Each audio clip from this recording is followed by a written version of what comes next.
salt peanuts, salt peanuts. Salt peanuts, salt peanuts. The song is Salt Peanuts. Dizzy Gillespie composed it in 1942. If Gillespie were alive today, he would have turned 100 years old this year in October. And to celebrate that milestone, the Greater Harlem Chamber of Commerce held an outdoor jam session.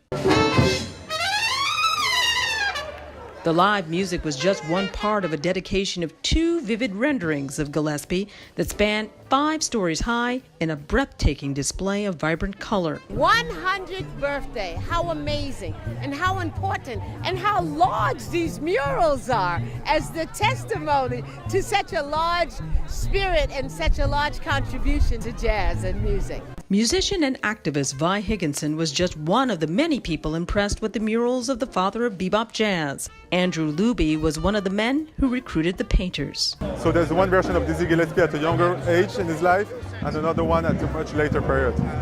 Luby helped bring artists Brandon Odoms and Martha Licia Martarita to paint the massive portraits on the side of 229 West 135th Street in Harlem.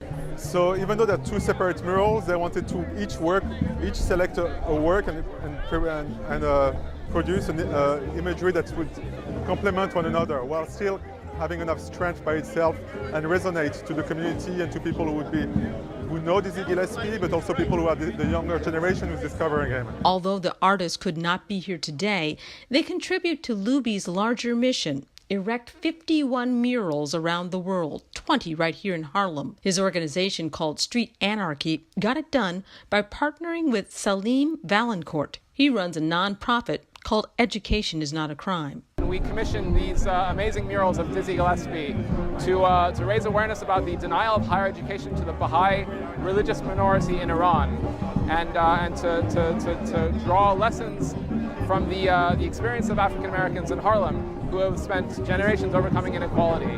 So we produced these murals of Dizzy Gillespie because Dizzy Gillespie is an iconic African American artist, and he was a Baha'i. Gillespie's rich contribution to jazz with the creation of bebop in the 40s led to the birth of Afro-Cuban music. And this style ties to Harlem's unique history with Cuba. Boza Rivers with the Harlem Chamber of Commerce explains. Dizzy Gillespie and Channel Pozo introduced a Cuban and an African American came together to create Cubop, Cuban bop music. It was the period of the bebop jazz period.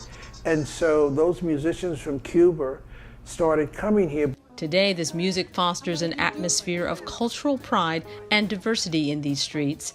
And longtime residents say the murals will serve as an artistic reminder of their musical roots. My family is almost 100 years on one block, and we listen to all of the music, the gospel coming out of the church, the jazz coming out of the clubs, and the R&B out of the Apollo.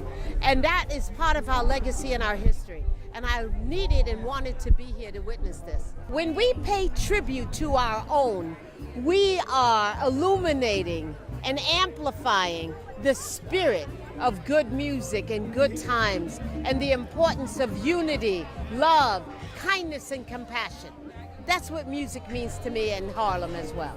In Harlem, I'm Esther Dillard.